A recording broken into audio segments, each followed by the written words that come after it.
with that, welcome everybody to the Big Freakin Friday Show here on the College Football Mafia Network. I am your host tonight, Moen. Here is my co-host, Wild You. You know who the hell we are. You know what the hell we do. Want to give everybody a quick update on Nate. He did have a successful surgery. He's got an appointment next week as a follow-up. He is recovering and recuperating. So continue to keep him and your family in your thoughts and prayers if you would. But he's raring to go. He wants to come back, guys. It's not for lack of want. The spirit is willing, but the flesh is still a little weak at this point. So but keep him in your thoughts and prayers, and we're shouting out to you, Bomber, because without Bomber, there's none of this. So how was your day heading up, you? It's been a really good day today. Some crazy news. I cannot believe that this UConn news dropped on us right before the Georgia Tech and Florida State game. Right, we're doing a whole preview of that game today. It's a massive game. Everyone's so excited about that game. We are stoked about it. Then all of a sudden, this bomb nugget. Like, was this strategic or something, Moan, to try to take the attention off of the ACC? I don't know. It's wild though. I mean, we have to get into both those things. We're going to get into some deep gameplay discussion too with a guest, and then we're also going to get it real deep into UConn and then the Big 12 and look at some analysis on that too. Yes, you has the numbers, he has the financials. All questions will be answered. All anxieties will be allayed. All drinks will be mixed in the Georgia Tech class. By the way, I put it in chat, but we're going to have a lot of organic Georgia Tech. And we're going to have a lot of there's going to be some organic Syracuse in there as well. So if you're drinking tonight, please drink responsibly. We don't want any bad publicity that we caused alcohol poisoning to the 100 people watching live. So Rec Talk is going to join us shortly, but I want to say hello to some people here, and we're going to talk a little bit of Georgia Tech. Oh boy, chat's already rolling. Skaven, yes is here. Yes, good to see you, sir. Nathan is in the house. Hi guys, good to see you, Nate. Immaculate's here. I'm going to see Immaculate might join us a little later on. So that'll be fun, having him on. Conundrum's here, his Hawkeye buddy. That's right. Let's see, who else we got running in here? TF Williams, Florida State fan. Go Noles. Hey, everyone. Lots of Noles in Dublin. I've seen a lot of pictures on the Twitter sphere. Right? Interesting to see. Which I don't know which I'm more excited for, the football game or what they're going to do for Kirk Herbstreit. What's going to happen to Kirk Herbstreit? I don't know, but I've heard protests. Protests? Signage, maybe some costuming. It's going to be interesting. So, man, it's going to be rough times for Mr. Herbstreit. Yeah, he doesn't have his dog there to hide behind anymore. Let's see. OPD Don's here. Ow. I get to make a whole show. Yeah. Flashbacks to Car 54. Car 54, where are you? Oh.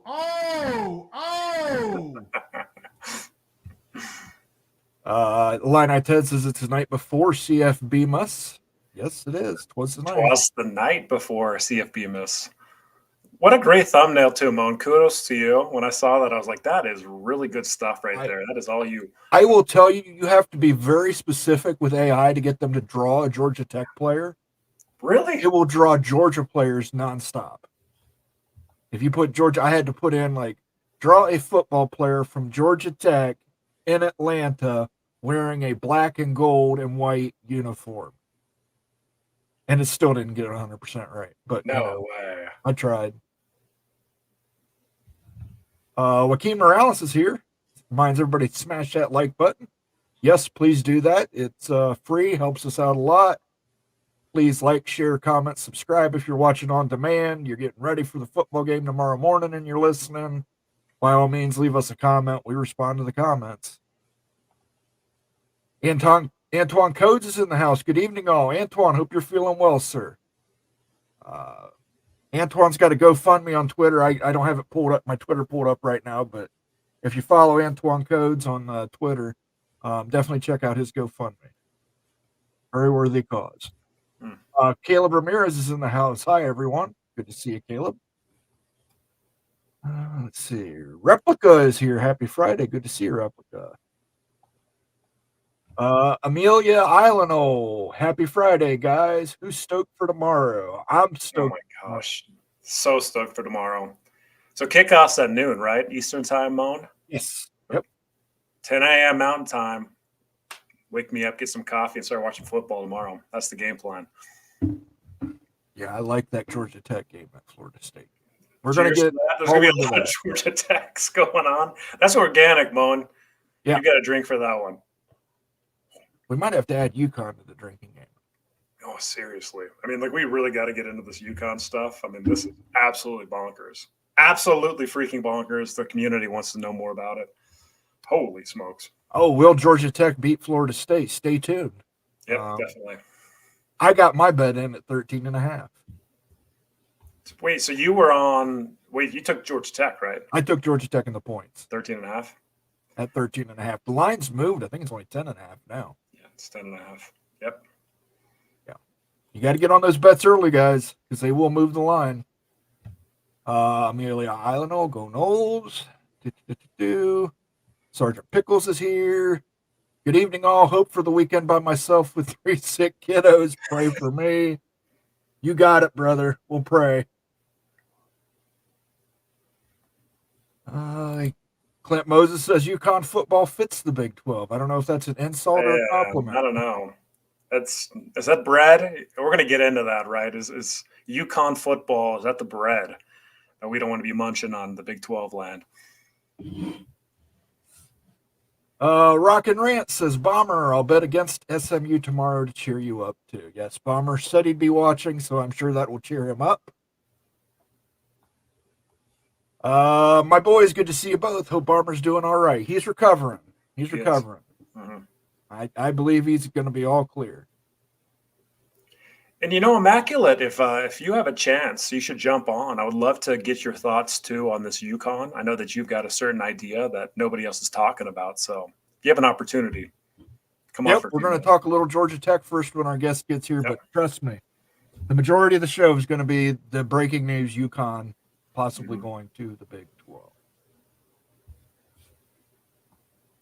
Let's see who else we have here. Fatal Jedi's in the house. Good afternoon, guys. Go Knowles. Big Ears Bo is in the house. Rambling on with Zach Jones is calling it 31-27. That's an organic. Tech. That's an organic Georgia Tech.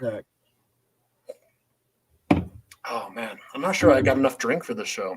I'm lucky I made a mixed drink instead of shots because be on the floor by now. And here we go. Here's our guest. Let him, before we add him to the stage here. Good evening. How you doing? What's going on, guys? Thanks for having me. Hey, Rec Talk. What's up, my man? How you doing? Yep.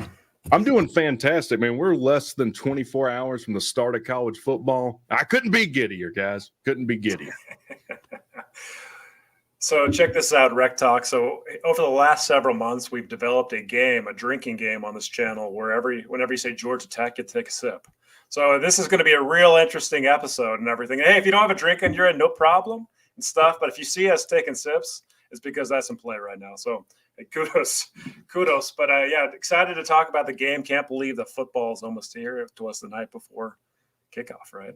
Absolutely. It is. And 'twas the night before all the Florida State fandom is pissed off at Rec Talk for just telling the truth, telling it how it is. They're the biggest bunch of crybabies that have ever existed. They've been crying since the end of last season. There's nothing that can happen to them that they don't say, actually, that's the greatest thing. We missed out on a 5-star to Georgia Tech. That's actually a good thing. You can't talk to these guys, but we'll see tomorrow. All will be settled at noon tomorrow. Wow, we got a lot of Florida State fans in chat, so why don't you tell them where they can find you? So I'm at Rec Talk. If you just type Rec Talk into YouTube, I'll come up, and we will be streaming. We'll do a watch party stream tomorrow night. So if I do piss you off and you beat the hell out of us, you can come give me a ton of hell. That's totally fine. Tell me I'm an idiot in the chat. Totally fine too. Lord knows that I've given it to them. But you can find me there on YouTube. On Twitter, I'm at rec_talk because my other one got hacked. Appreciate that, Elon. But that's where they can find me. So are there a lot of Georgia Tech fans that traveled out to Dublin that you're aware of, Rec Talk? Yeah, it does look like there's a lot of Florida State fans. The Georgia Tech fans that I talked to that did go over there, I think they're saying it's more like 60-40. We'll see. Maybe a lot of them got in later tonight. I haven't talked to anyone within like the last 3 hours, but I do know Tech bought their allotment of tickets. So I would imagine at the game it'll be 50-50. Gotcha. Yeah, so let's just start breaking down the game, I think. Love to get your perspective on this Georgia Tech squad and like the strengths and possibly the weaknesses of the squad before we, break down the Noles and kind of how we see this game going. So can you give us a little heads up on Georgia Tech and the quality of this team? Yeah, so it's no secret. If you look at Tech for any length of time, the strength's the offense. Haynes King did have his turnover issue, 16 interceptions is not good by any means, but he did throw 27 touchdowns. He did run for another 10. He did run for 704 yards. They have a very good offensive line. I've said this on other shows. If you want to put the top 3 offensive lines in the ACC, it's going to be Florida State, Georgia Tech, Miami, probably in whatever order you want to put them in. Georgia Tech returns almost everything on offense. The people they did lose weren't like major contributors, like they lose Dominique Blaylock out of the wide receiver room and one offensive lineman, but they replace them with a all-conference USA guy in Keelan Rutledge that I know a lot of teams were interested in. So offensively, Georgia Tech is a very, very good team. It's the opposite on the other side of the ball. There was only one team that was worse in rush defense last year than Georgia Tech, which was Utah State. I only know because I looked it up. Georgia Tech couldn't stop a nosebleed on defense last year. Georgia Tech was so bad on defense last year. They didn't just fire one DC. They fired 2 DCs. They wiped their entire defensive staff. They bring in Tyler Santucci from Duke, who seems to be pretty good. Duke had a pretty good defense last year. Georgia Tech loses a ton on defense. The thing is, like, Florida State loses a ton of really good production. On defense, like, Georgia Tech loses a lot of people that didn't play that well. So is Georgia Tech better on defense? We'll find out tomorrow. Georgia Tech people that I talked to that watch practice seem to think so, but, I take that with a grain of salt. Till I see it, I'm not going to believe it. Yeah. So if this game's going the Ramblin' Wreck way, what is it going to look like visually and stuff for us watching? Like early on and everything, what needs to happen early on to get this thing started the right way? Well, certainly first and foremost, Georgia Tech's defense looking better. I think if we also couldn't get a pass rush going last year. So if you let DJ get comfortable and really find his place in an offense that he's new in, that's not going to be good for Georgia Tech. He can't hurt you with his arm. As far as what looks good for Georgia Tech, Haynes King running the football. Georgia Tech can start running the football on them. I don't know if they'll be able to run up the middle. I do think Florida State brings back a lot of people that may not have the most game experience, but that are like raw talent. It's Florida State, right? Haynes King running the ball is going to be good for Georgia Tech. And I think Georgia Tech's going to try and negate whatever pass rush Florida State has with just the quick passing game. Buster Faulkner has to be a rising star in college football. Georgia Tech's OC takes over a offense that was ranked. We'll see if we can get Rec Talk back. Moan here. Yeah, he froze a little bit, but we'll see if he can. Here, I got We got you. Now we can hear you. Sorry, yeah. I don't know where I left off, but we got a really good OC that's going to try and negate their pass rush, probably with just throwing quick out of the slot and throwing screens to the perimeter. Georgia Tech liked to do a lot of that last year. So that's really going to come down to Florida State loses 3 of their 5 defensive backs last year. So did the guys that step up, can they be physical and fight through that and make a tackle? Can the biggest question mark on Florida State's defense, which is their linebackers, really pursue, make good open field tackles? If they can't, and they get in a shootout with Tech, that would be, I think, the avenue to victory for them. For the Noles or for the Ramblin' Wreck? For Tech. So you want a high-scoring game then here. Yeah, I don't think this is in Florida State's best interest to get in a shootout because that means we've negated the strength of your team, which is your defense, most likely. Yeah. Makes sense. So, Moan, you can jump in whenever. Yeah. So you're expecting a lot of RPO tomorrow then from the office of Haynes and Haynes? Yeah, Buster's big in the RPO game, and that plays to your strength, right? Like Haynes King is better when he's throwing on the run, which I know doesn't really speak to the RPO, but they run a lot of it, and it gets multiple outs for Haynes King. And the best one is probably him running the football. If you look back to the Georgia Tech game in Atlanta last year, had a lot of success with Haynes running against Georgia, and Georgia had a pretty good defense last year. So if he can do it against them, he can certainly do it against Florida State. I mean, I know that might rub people the wrong way to bring up Georgia with Florida State, but. All right, so looking at the across the line of scrimmage, so looking at this Noles team, you mentioned already that the defense is good, right? The defense is one of the strengths of the team. What if you were going to scout this Florida State team, what would you say are their biggest strengths and the weaknesses? And like you can highlight the defense again. Is there a certain area of that defense that you're like, oh man, like we just don't want to go after, we don't want to attack that, but maybe a different weakness area and stuff that we can hit? I think if you ask Florida State fans, they're very high on their secondary. I am more concerned with them up front, even though Georgia Tech's offensive line I do think is really good. I just think Georgia Tech needs to get their run game going, and we're going to have to work inside out like that. Like we'll have to establish the run and then pass off of that. So I am if I'm concerned about something on Florida State's defense, it's probably them up front, what kind of pass rush they can get. Because here's the thing with Haynes King's 16 interceptions, when you really push him in a situation where he's got to make a play, that tends to be where he forces a throw, and we turn the ball over. Yeah, Florida State's got some nasty edge rushers too. Yeah, they lose a good one in Jared Verse last year, but look, I know how they recruited, Sure. So they got to have some good guys behind them, and they seem to think they do. And I don't really have a reason to think they don't. So as far as like the what do you expect then? Like not score predictions yet, but like how do you expect this game to flow from like the first half and then into the second half and stuff? What are you expecting to see tomorrow? Yeah, so I think they're going to have the way they want to start is going to be opposite. I think Florida State's going to want to come out. Look, with as bad as our run defense was last year, Florida State should not throw one pass until Georgia Tech establishes that they can stop the run. So I would think Florida State wants a more methodical run, get DJU comfortable. Georgia Tech offensively, I think, is going to want to come out and get ahead early and kind of put Florida State on their heels. So yeah, I do think Georgia Tech's going to run, but they're going to be looking to hit some big throws if they can. And you do get like a 10-point lead early. I think that's definitely good for Georgia Tech, and that might kind of shock Florida State and kind of playing tight, especially with a quarterback that the best thing that I've heard Florida State fans say about is he's all right. He's serviceable. At DJU's been around quite a bit, right? And he's going to be starting tomorrow, I believe, for the Noles. Mm-hmm.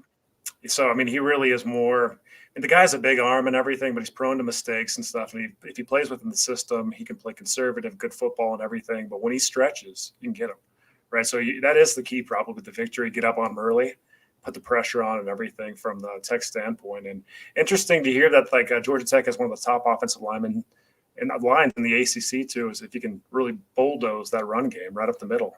Well, they had the number one rush offense in the conference last year. There's only 7 teams that gave up more sacks than Georgia Tech in the country last year. So, yeah, just because Georgia Tech's not as much in the national spotlight, people probably don't see it. But, yeah, Georgia Tech's – look, Brent Key's an offensive line guy. There's a reason they signed a 5-star beyond the NIL money they paid him. They got something going on the offensive line at Tech. Gotcha. So what tone do you think this game will set for Georgia Tech season moving forward? I mean, win or loss. I mean, obviously, you've got the new DC there, Santucci. You've got to see improvement on the defense. Obviously, you can't have a defense that porous and expect to become bowl eligible or even compete for an ACC title. So what do you think? How do you think this game will set the tone for the season? Yeah, it's big. And even Brent Key, a lot of times when you ask the coach, about a game, they'll say, oh, they're all the same. They'll give you that coach speak. Brent Key came out and said, no, this game's different. We're on a national stage. Everyone's going to be watching this game. this game is more important than the other ones. I mean, you can't deny that. Now, for Georgia Tech, what you've got to avoid is getting embarrassed. If you let Florida State beat you by 20 or 30 points, then, that really takes you a step back from where you are, because there are a lot of good things happening at Georgia Tech: administration, buy-in, money, all that. If you want to keep that rolling, you can't have what happened against you at Clemson last year. We go up to Clemson, they had a really good defense, and they shut that down for Georgia Tech offensively. So you can't have that. Florida State has really painted themselves into a corner with this game where everyone hates Florida State. Everyone's rooting against Florida State. Everyone that's not a Florida State fan wants them to get embarrassed by Georgia Tech. So if they win by 3 or 5 or whatever, people are still going to laugh at them. A win for Florida State is not just on the scoreboard. I'm talking about from a perception standpoint. They need to beat Georgia Tech handedly. And obviously not many people think they can do that. This line's moved 3 points or 3.5 points in a week or a week and a half.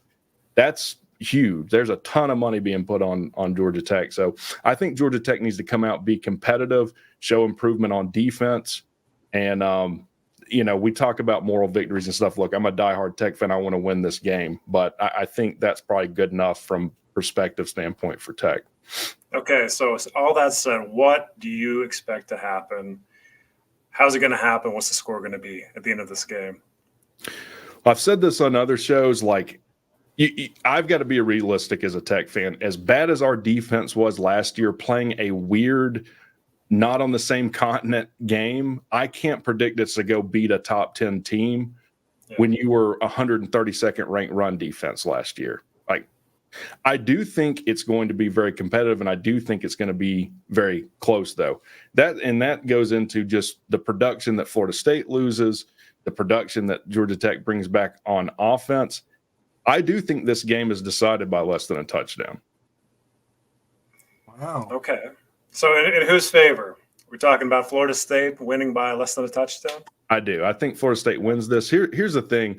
Like, Brent Key, I think Brent Key needs this win for his program standpoint. Like, it means a lot more for them than it probably does Florida State. Now, obviously, it embarrasses Florida State, but if Georgia Tech can go out to Ireland when everyone's watching and get a big win on a national stage, that's everything for Georgia Tech. If Florida State beats Tech by 17, no one's really going to think anything of that. They'll be like, yeah, well, the talent differential, that's what was supposed to happen. Right. So and your concern has to be Florida State's strength is clearly the running game. Georgia Tech's weakness from last season was clearly the running defense. Yeah. Florida State could just grind and grind and grind and then pop some big plays down the stretch. So that's what I see possibly happen. Now, I did take the money and the points at 13.5. And I know the line's moved now, and I'm glad I took it at 13.5. I do see Florida State winning, but I see Georgia Tech covering. Yeah. Yeah, look, if Georgia Tech can't stop the run game of Florida State, this game will get ugly, and it'll get ugly quick. That's step 0 in week 0 for Georgia Tech, is you got to be able to stop the run. So looking at the line, at the moment, it's 10.5 points. It has moved 3, as you mentioned. I found this amazing, though. So the FPI matchup predictor on ESPN's got 80-20, 80% Florida State, 20% the Ramblin' Wreck, so Georgia Tech. So, man, that it seems like this game's a lot closer, than that would indicate, at least. I mean, it just seems like from an outside perspective that a lot of Georgia Tech fans feel like there's something there. The late money's gone on Georgia Tech too. And, before the game, before all that stuff started to happen, and a lot of folks were thinking Florida State was going to roll in this one, win by 2 touchdowns or more. But I think the feel now is that it's going to be a lot closer than folks think. So I think you're right about that. It's going to be a tight one, possibly. Yeah, I mean, and Georgia Tech has a lot of weapons that maybe aren't known. I mean, they've got 2 freshman All-Americans on their offense. They got Eric Singleton Jr. at wide receiver that runs a 10-200 meter. Like, they've got the tools to win this game. We haven't really talked about it. Georgia Tech's not going to be able to make mistakes in this game. That's where it could get ugly too. So if Georgia Tech is -2 in turnover or something, or +2, trying to think, I don't look at that a ton. If Florida State has 2 more gets than they do, this isn't going to be close. Also, special teams. Georgia Tech has struggled on special teams since Jeff Collins left. We've been trying to Band-Aid that and get it better. So you can't let Florida State turn field or get any non-offensive touchdowns. You let Florida State get a non-offensive touchdown, then I don't think this is close either. So, for all those reasons, I'm not picking them to win. But I will tell you this. Brent Key's a hell of a coach, and I think he's showing that. He's got 2 wins in his interim year where he was 3 touchdown underdogs on the road.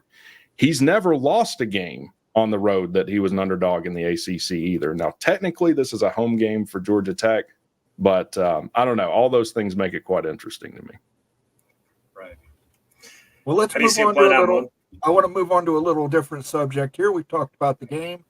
Let's talk about ACC lawsuits and conference realignment. Okay. Because that's a big topic on our channel. What are your thoughts as a Georgia Tech fan on these ACC lawsuits from Florida State and Clemson?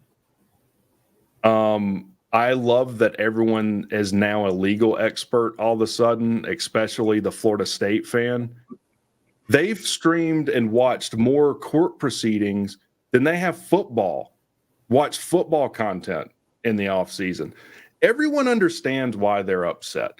The ACC sat on their hands, just said the grant of right is going to be the solution to everything. They could have gone out and got some teams from the Pac-12. They could have done what the Big 12 did, and they chose not to. Obviously, Florida State gets snubbed, and that was BS, and no one fervently defended them in that more than I did.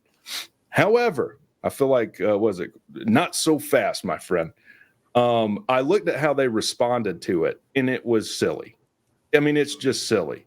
We're going to be out of the conference before they had people thinking they were out of the conference for the start of this season, like an uncomfortable amount of their fans. Here's the thing with these lawsuits. It's going to take 5 to 10 years. Like this is not something that you solve quickly. You got to ask yourself, by the time that these lawsuits come to fruition, are you any better off? Because by that time, a lot of these contracts are going to renew, and you might not be in any better spot than you were before. If the ACC grant of rights isn't worth the paper it's written on, then none of them are. So all like the SEC and the Big Ten, like they don't have any interest in FSU getting out either. First of all, they don't need them. They already got money set, but then it's a free-for-all for everybody if Florida State's able to break out of this grant of rights. I just don't see it happening. They think it is. I'm kind of over it. Until the lawsuit is settled, like who knows?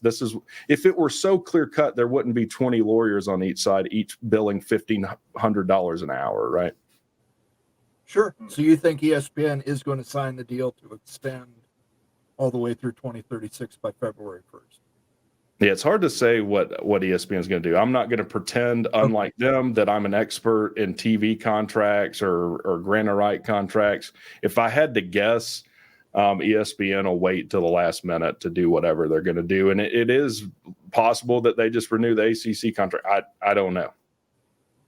A lot goes on behind the scenes that none of us are privy to. Sure. So, yeah, I don't know. Okay, so in the event that Florida State and Clemson get out, in the event that, let's just speculate here, okay, just curious on Georgia Tech's position on this. That's really what the thinking is. So say the ACC loses those 2 brands, what do Georgia Tech fans want? What's best case scenario? Like, do you think like a Power 2 invite is on the table? What's the game plan? What's the talk around the community? Well, that's why these games that we're talking about in this year are so important for Tech to position themselves. Now, I think if you ask any Georgia Tech fan, they want to be in the Big Ten, right? Academically, they line up very well. Every team in the Big Ten has AAU, which we won't go into exactly what that is. It has to do with research as much as academics. We know AAU, yeah. Yeah. We get down in the details of that. We're kind of nerdy over here. Yeah, I love nerdy stuff. Look, I'm a Tech fan. I think that's where we'd like to end up. I don't know how likely that is. People will say, well, that and the Atlanta market and stuff. I think it's more likely Tech would end up in the Big 12 than the Big 10.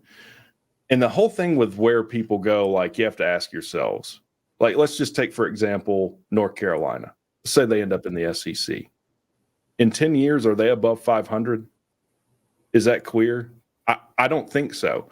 So, yeah, you might go get this big payday, but you might not be winning football games either. And that's why I keep asking, like, are you better off doing this? Because Florida State and Clemson's problem isn't money. I don't know why they have their beggars cups out acting like they're broke. They're not. Their problem isn't money. I gotcha. Okay. Yeah, great point. Great point. It's a great point. I've got a question, and this came up on a different show actually about a week and a half ago. This is awesome that you're on the channel.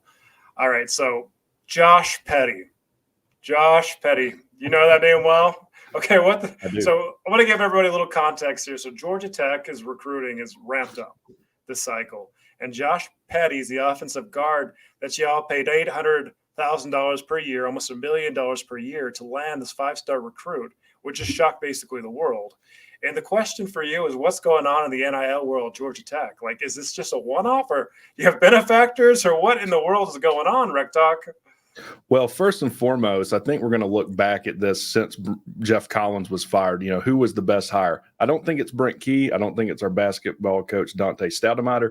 I think it's our AD, Jay Batt, that we got from Alabama. He has come in and he has injected money in this program doing whatever he does as AD. Georgia Tech does have a lot of wealthy alumni. The problem has been that they don't necessarily support their football program. They're supporting other things and academic endeavors. Jay Batt's turning that. We did a naming right with our field that a lot of Tech fans didn't like because they wanted to sit on their tradition, you know, while they're going bankrupt. Georgia Tech was $300 million in debt not long ago. They're one of the most indebted teams in the country, and Jay Batt has turned that around.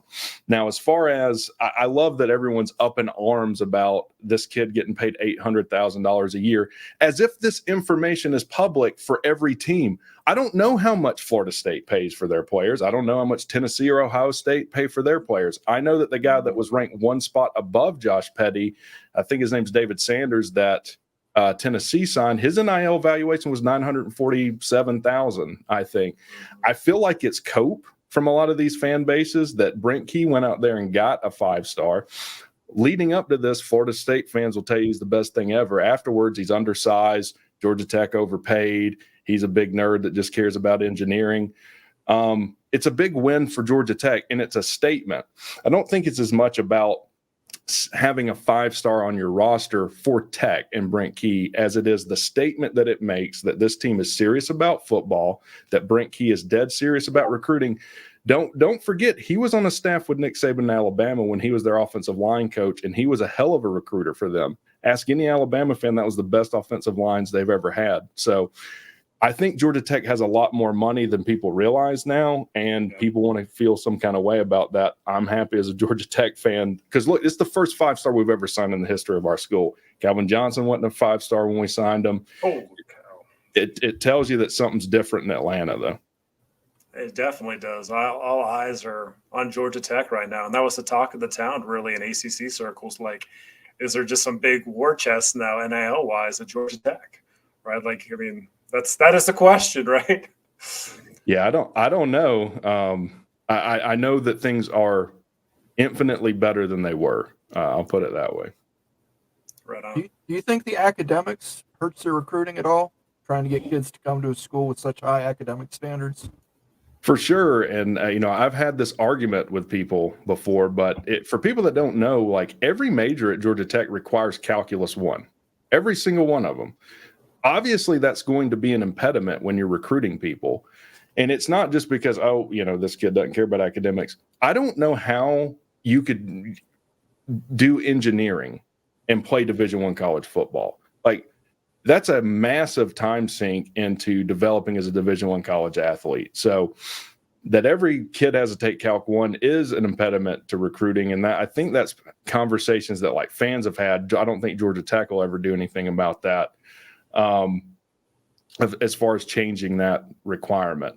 But yeah, academics are an impediment. And people will say, well, Notre Dame has good academics. Well, they don't all require Calc 1 for every degree either. If you want to compare Tech academically to a school, they're more like MIT than they are Notre Dame. In fact, when I was at Georgia Tech, Several of my teachers had doctorate degrees from MIT. Wow. Anything else, Moan? Any other questions? Yeah, I just I want to say, let's say you do end up in the Big Ten. You have a rivalry with Purdue. Can we put it on the table that it's called the Trainwreck Trophy? I would love it. Purdue has great academics. Yeah, that would be fun. Look, obviously, it would kill my soul. Like, I wouldn't be okay for months if the ACC imploded. Like, I don't know about you guys. Like, I think a lot of people would consider themselves college football traditionalists, and like these long-seated rivalries like Georgia Tech, Virginia, Georgia Tech, Clemson, Georgia Tech, North Carolina, who we own for whatever reason. We grew up watching those games. I don't want to see that change, but if it does implode, then yeah, I want to be in the best position possible, and I'd love for the Purdue game to be the train wreck rivalry or whatever. That'd be great. Engineers on engineer violence. You can't get any better than that. Well, the funny thing before I go is when the first game Key took over, Nate McCullum, I think, or someone recovered a fumble from like one side of the field and took it and scored all the way on the other. So it makes like a right triangle.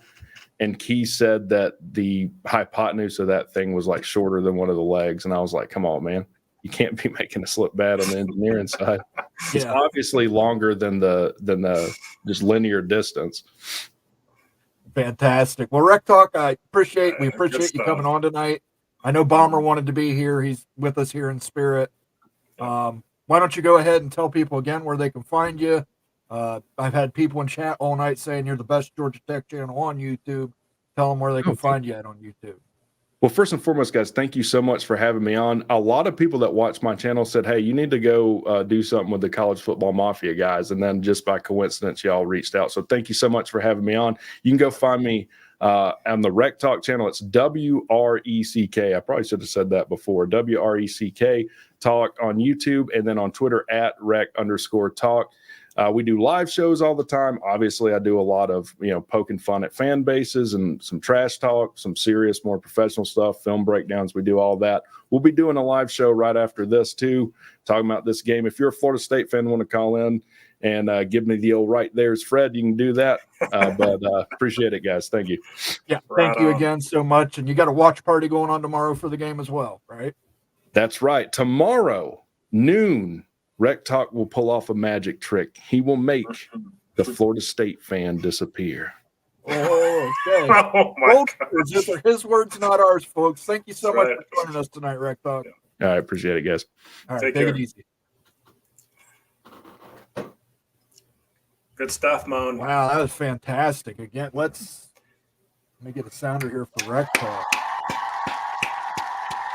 Look, we're going to do some more stuff with Rec Talk in the future. That was a fantastic guest. I got to thank Rock and Rant is the one who put that together for us.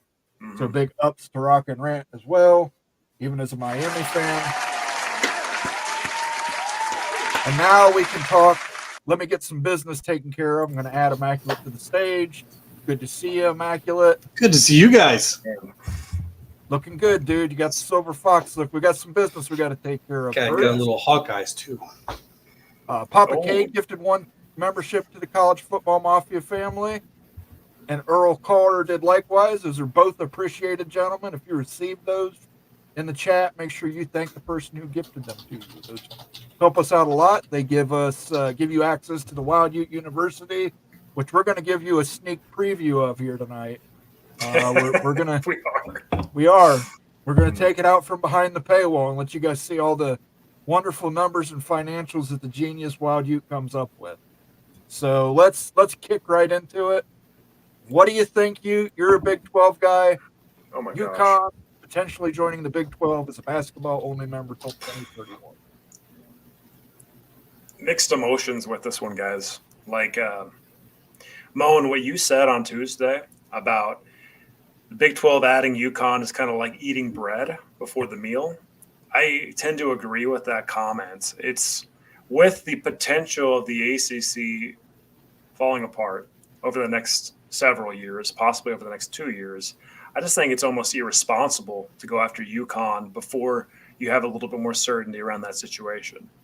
I don't know. Like, it doesn't seem like you'd be in a better situation with UConn in conference trying to add more teams after the fact. Like, we've heard from people like Bob Thompson saying, hey, maybe the most ideal conference level is around 20 teams. Like, hey, you can go a little bit more, but 20 teams from like a contract perspective seems like really got a big sweet spot for media companies. So the Big 12 is already at 16, and if you wanted to get to 20, that's 4 spots. Do you really want UConn to occupy one of those 4 spots if you just go up to 20, especially with all the stuff going on in the ACC? Look, we'll get into the numbers. The numbers tell a clear story, but still, like, my heart says, like, hey, you need to wait on this. Don't do this yet. Like, maybe in the future this works, but I would push back on this plan of adding them immediately, even if it's a partial membership over the next 5-6 years, and they're not going to get full distributions until 2031. I still think that you need to wait this out. So that's the initial thoughts. Well, Immaculate, what do you think? Well, that's what I wanted to hear what he has to say on it, because I think there are some money implications to this. We know that this already failed once. We know the president said no. And by the way, can you guys hear me well? I've got a new microphone set up. Yeah, we can hear you. All right, You're good. We know they already pushed this away once. They said no. So this passed the ADs, according to reports. So something is different. Something is different about this presentation. I would posit, I think ESPN is sweetening the deal for some, obvious reasons. And that's really why I wanted to talk with Wild Dude, especially tonight. Like, how big of a deal could it be if, say, ESPN is getting a sweetheart deal with the state of Connecticut, and in turn, they're willing to help out the conference to make that happen? But also, what is the opportunity cost, like he says? Does this mean maybe only if, say, something is to happen to the ACC, big if still, but if it did, does this mean that maybe there's only 3 schools that are interested? But also remember, the reports are, and we just got a great report from McMurphy, is that the football team's wouldn't be coming until like 30-31 anyways. Yeah. You're going to have entirely new deals by that time. You might have a basketball and a football deal at that time. So I think we're going to have to look at this and maybe learn something from it if this happens, and say, okay, there is something else at play here, because everything that Wild Dude said is right. Under normal circumstances, I've even said this myself very recently, this would almost feel like they're throwing in a towel on ACC expansion, unless ESPN is making it so good. Like, 1, the pay is going to be there, and 2, we owe you a favor. Remember, ESPN helped Texas and Oklahoma do what they did. They paid them directly. What if they're going to do something like that for the Big 12 at some point in time in the future now? Because, look, they got to keep the state of Connecticut happy. And you've looked into how their situation is doing there, right? You know that Connecticut, they've got some money problems there. That football program is on the edge. So that state has to be worried about that, because that's the front porch of the university. And in a time when the numbers of students going to these schools is going to be shrinking, that is not a time to let your football program just die and wither on the vine. So there's got to be some pressure there. And in return for that pressure, they've got to be willing to do something to ESPN to make it worth their while to make this happen, because something is different. There's a lot of media on this. No one's pushing back. So that's, to me, is like, what do you guys think? Something is different now than the last time this was brought up and was not passed in the Big 12. I think that your Mark is in love with UConn for the reasons that we can get into. And the presidents just quite aren't sold on UConn yet. No matter what number can be shown, I can show everybody here numbers that's going to basically like what your Mark's probably trying to pitch. Like, you guys are all the presidents, and I'm your Mark making that pitch. The numbers say one thing, but again, like, the intuition's just like, no, it seems like completely off what we need to be doing and focusing on football. And that's still going to be the biggest hurdle for UConn addition from the president's standpoint, is just the football portion. Football is 80% or more of a media contract. So what kind of value add are you getting with UConn? And that's why, like, when you even brought up like the fact that the state of Connecticut, the ESPN might be getting benefits there? I was wondering if we could probe into that a little bit more, because were you thinking like on the tax side? Or are you thinking from like the business side? Oh, yeah.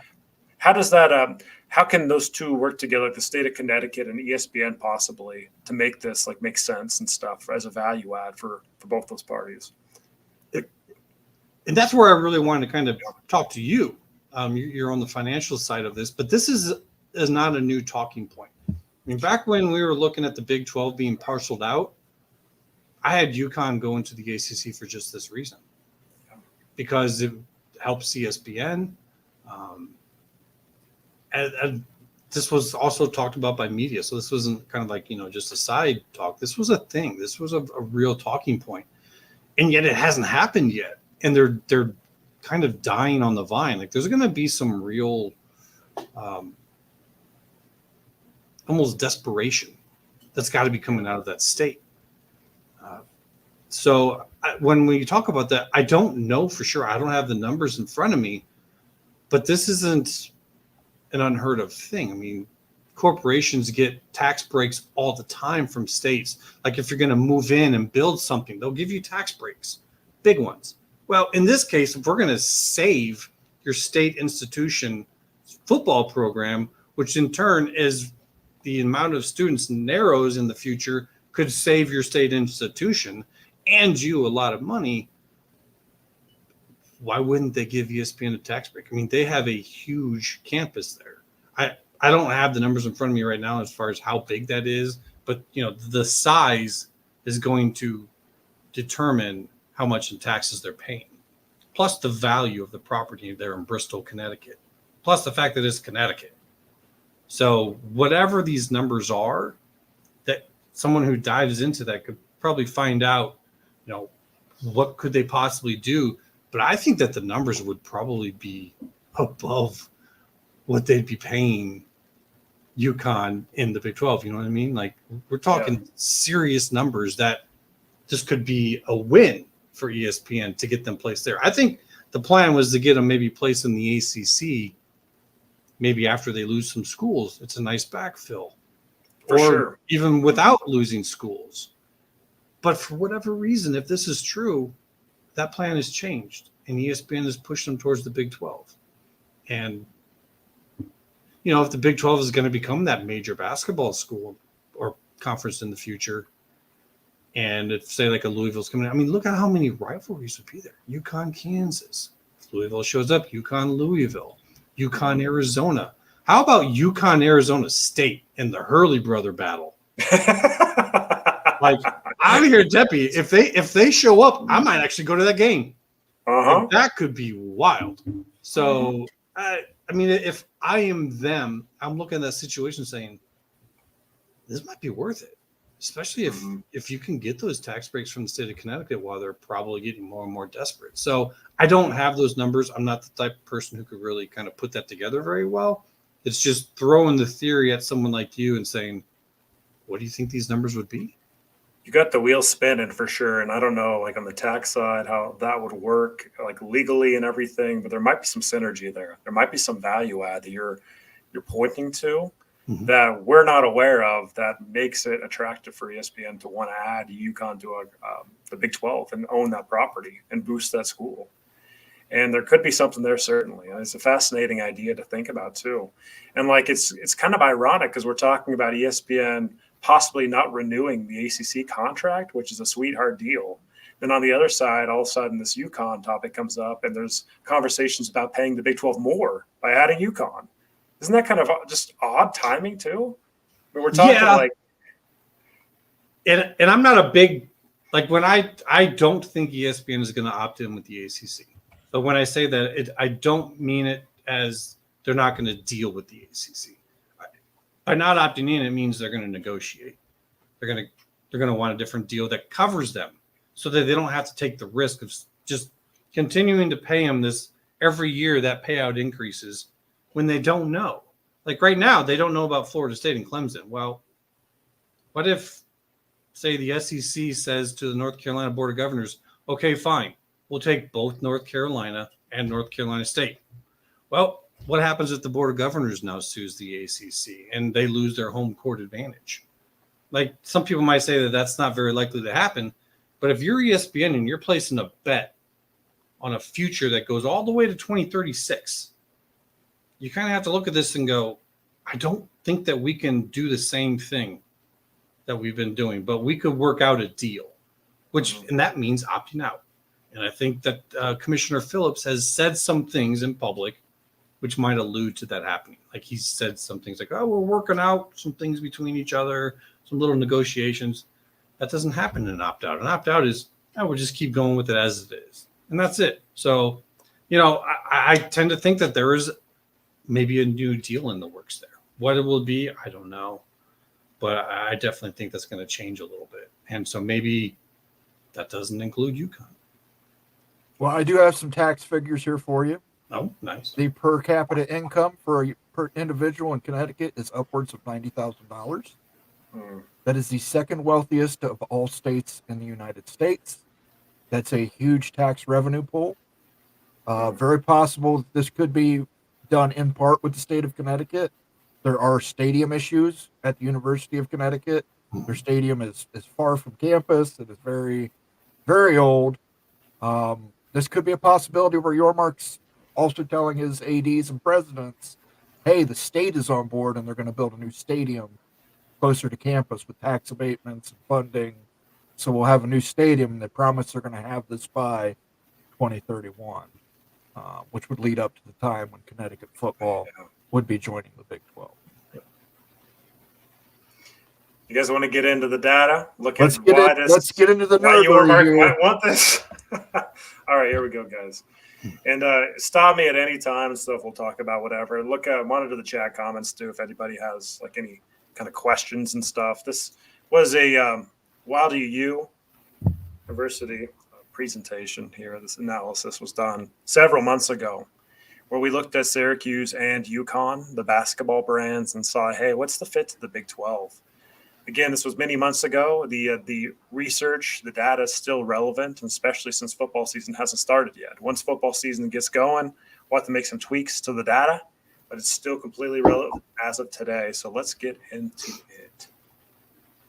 All right, so the methodology that we looked at for the Big 12 model that was developed, there's football history. That is the Wikipedia Blue Blood ranking for a school. There's your brand quality, your basketball history, which is a huge thing for the Big 12, as evidenced even by this conversation. Football viewership, market size, and then a brand upside. And we looked at these 6 points right here just to see how they scored out, and we stack ranked all the Big 12 teams with UConn and Syracuse in this case because of the Northeast basketball schools. All right. I always thought this was kind of funny too. So we're looking at football history, right? Not surprising, but UConn shakes out in the 18th spot. They'd be like automatically, in this case, we have Syracuse too. They'd automatically be the worst football program historically in the Big 12. By far. By far. Right? And like Syracuse, with its history, with its Heisman, with everything else with that program, they'd actually stack rank 4th in the Big 12. I mean, that's program's been down bad for the last 20 years and everything, but they've had some historical success there. So they're right there next to Utah, actually, on the blue blood ranking for Syracuse football. But we're not really looking at Syracuse today. It's all about UConn. Not surprising to anybody that football program has really struggled, and that's why this is a tough ad for the Big 12. Okay, looking at brand quality metrics and everything, this was shocking, guys. So UConn brand-wise, if you look at the corporate sponsorship they get brand-wise for their brand quality, it's massive, big, shockingly big. If you stack it up to other Big 12 teams, it's third in the public area of the Big 12 teams. So we're talking about UConn's brand size. That men's basketball and that women's basketball is significant as far as brand awareness goes. So the brand for UConn is bigger than you'd think, and they get paid handsomely for the licensing of their logo. And then also looking just at internet search history, UConn was on the lower end of that too for brand upside. But the biggest thing that I really wanted to get into was the next 2 slides here. And this is getting into really why Yormark wants UConn. This one's obvious, right? Basketball history. So with all the national championships that UConn has won, they shake out as second in the Big 12, and all the basketball. They're blue blood. I consider them a blue blood in basketball now with all these national championships they've earned. Absolutely. And so they're right behind Kansas, and Kansas is about the bluest of the blue blood, right there with North Carolina, Kentucky. Those are the three that are the most blue, and UConn's right there next to Duke. Right next to them. So UConn's basketball is completely elite. It's automatically one of the best brands, the second best history in the Big 12, and the Big 12 has a stellar basketball conference with Arizona, Cincinnati, K-State, BYU, Baylor, and all these other schools. So UConn brings a huge lift. They're a very polar candidate. They lift tremendously in the area of basketball. And that's probably not that surprising, but the next thing is the most surprising here. Okay, check this out. Well, this is Where are they at? I don't see them. It's actually after this. We'll get to the most surprising thing. This is probably isn't that surprising to folks, but just talking about how bad the football is. Yo, check this out. So like in this model, UConn this is a huge tribute to this model and stuff and how much football viewership they're bringing. Like they're barely even registering like on a televised game over the last like 7 years. Like they just haven't had a deal. Bad.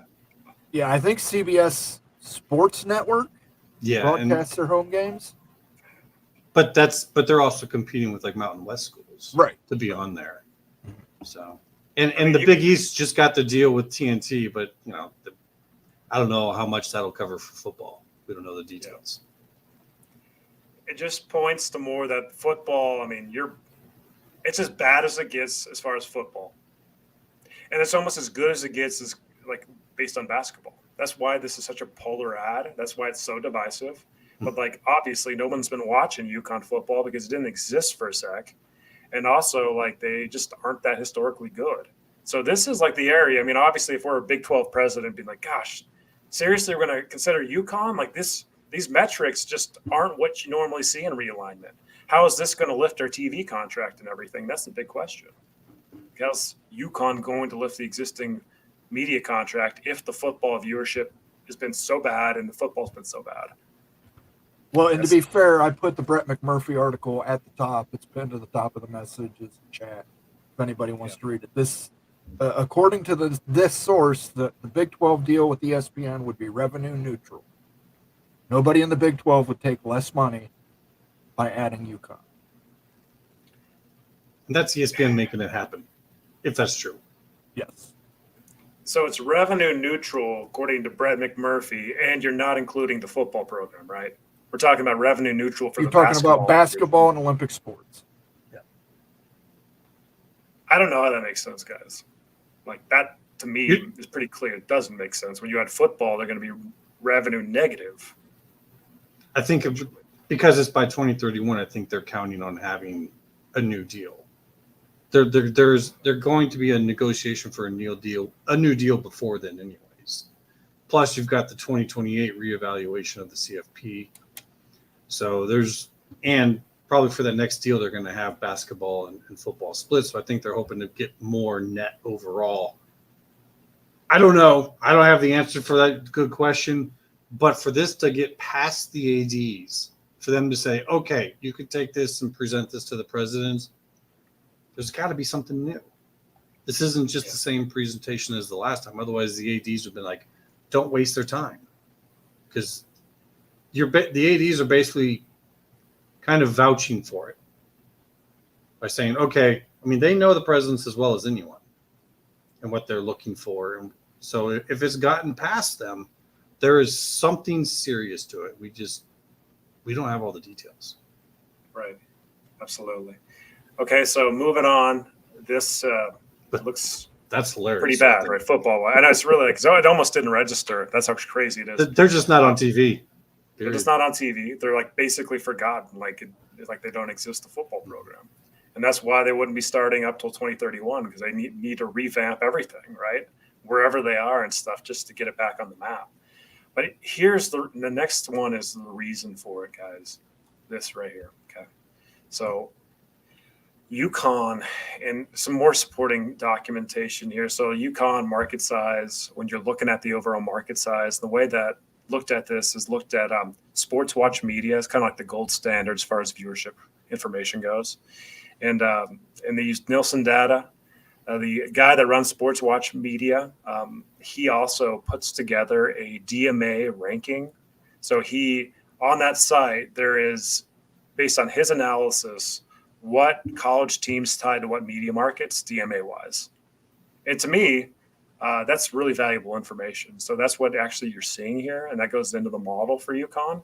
And just to show you how significant this is, UConn's showing at number one in the media market size, but it's not just like a little bit of number one. Let me see if I can share. It's a lot because you're getting Connecticut and New York City. Yeah, exactly. Here, let's see if I can get this. I believe New York is still the largest DMA in America. Okay, check it out. Okay, so you can see here that the UConn gets, according to Sports Watch Media, they bring New York market, they bring the Boston market, and they bring Hartford, New Italy. So, and then if you combine all the DMA households, you're talking about adding in DMA, not just population size. We're talking about population that has a TV in the household, over 11 million homes. Over 11 million by adding UConn because they have a huge presence in these markets. Now, to compare that, the biggest Big 12 team actually is in Dallas-Fort Worth, and that's TCU. And they've got 3 million DMA households. So you're talking that UConn, DMA-wise, in theory, brings triple the opportunity as far as viewership goes, because it brings New York, Boston, and Hartford. It's pretty serious. Oh, yeah. And like it's so polar. Look at that. The biggest in the Big 12 right now today is TCU at 3 million. And we're talking UConn at 11 million. That is future upside. That's opportunity. That's everything. This is why your mark wants UConn right here. And let's talk about this. You know, you've got that many DMA households. The average per capita income in Connecticut is $90,000. What is it in Boston and New York City? I'm sure it's equally as high. Those are numbers that advertisers want. Those are, you know, that's why the Big Ten got the media deal they got, because they had New York, Chicago, and LA, the three biggest DMAs across the country. So great stuff, you. And again, if you want to see stuff like this, become a member of the site. We have so many of these different things that you just put together, Florida State to the SEC, Florida State to the Big Ten, all these great things that are filled with, you know, facts and figures that, you know, you can dislike them, but you really can't dispute them. So, yeah, UConn, we're right there, number one. That's number one. Huge. And it's a strong number one. Like it just beats the crap out of everybody else as far as market size. So we're talking about future opportunity again. Like getting the Big 12, Mark's mentioned it. He wanted to do all the stuff at Rucker Park, right? The basketball stuff, and really get into New York and make the Big 12 like New York's new conference. That's what UConn does. That's exactly what UConn does. It brings the brand to the Northeast. The so you're saying it's not simply to get back the UConn UCF civil conflict rivalry game? No, that's what I thought it was all about. Yes, you got to add those rivalries. We got a great comment here from Steve Moser. Upstate New York and New York City aren't the same market. I don't know if that's in relation to Connecticut or Syracuse. Probably Syracuse. But so the way that Sports Watch Media and like Dr. Paulson over there, he throws the DMAs based on like what he's saying is tied to those markets. Look, I don't specialize in that area, guys, but I like to read up and research things for people that know what they're talking about. That's why I'm using this information. This is the best you're going to find. This is the gold standard is like DMA assignments, in my view. I've never seen anything better. That's why it's being used in this model. And so you can go, if anyone has any problems with that information, go to Dr. Paulson and argue it with him if you disagree with his assessment. But I am trusting it and I'm using it. And in the model that we built for UConn, it's a huge factor here. And then lastly, this was shocking, guys. This was shocking. This ticked off everybody at Big 12, like a college football mafia that still don't like it and stuff. especially Nate. Nate did not like this. I did not like this too. But when you score it out based on those strengths, the polar strengths of UConn actually shakes out as a very, very, very strong Big 12 candidate. And so does Syracuse because of the media market, because actually the basketball quality, and they have more football history too. So UConn actually showed out ahead of the Utes in the model. Yeah, like I'm not juicing the numbers. I would never put UConn ahead of Utah in anything. You all know that if you watched any college football mafia stuff. But check it out, just based on the numbers and everything. UConn, the model loves them based on that market size in the basketball, and the market size is slamming everybody. Yeah, to be clear, they are so far down on the football side, but you're not adding football till 2031. A lot can happen in 2031. You can have a new stadium built by 2031, closer to campus. You can have NIL running to get some of these kids out of the New York City, New Jersey market. There's a lot of improvements that UConn football can do by 2031, 2032 when this media deal comes up. Your numbers make me really think that a new stadium deal proposal has to be in this. Yeah. Like, because this is all potential, huge potential. Potential, exactly. But you got to find a way to reach that potential. And that's where you want a guy like Yormark in there. But I don't think that this even goes to the president's desk unless you have a way of realizing that potential. And that's going to require for UConn to have a new football stadium. Like, just point blank period. You're going to need it. You're going to need it close to the school, because you need to bring in people from the actual school to go be part of that. And you need that to be at least near campus. So, lots of potential. There's got to be a stadium deal in there somewhere. Yeah, so Big 12 doesn't have a lot of outside of basketball quality for KU. They don't have like a lot of elite attributes, right? Like blue blood type of attributes in the conference. Like Utah's been very good and stuff, but Utah is not a top 5, top 10 brand in football, right? Like we don't in this conference. We've got a lot of good, solid teams, but not a lot of elite teams and something. And we don't have a lot of elite things that they bring to the table as far as media contract valuations. UConn is so polar. They're not like the Big 12 existing footprint at all. That media market is so big. That is a elite, exceptional thing it brings, and it's basketball. That's what makes them attractive, right? Those two things.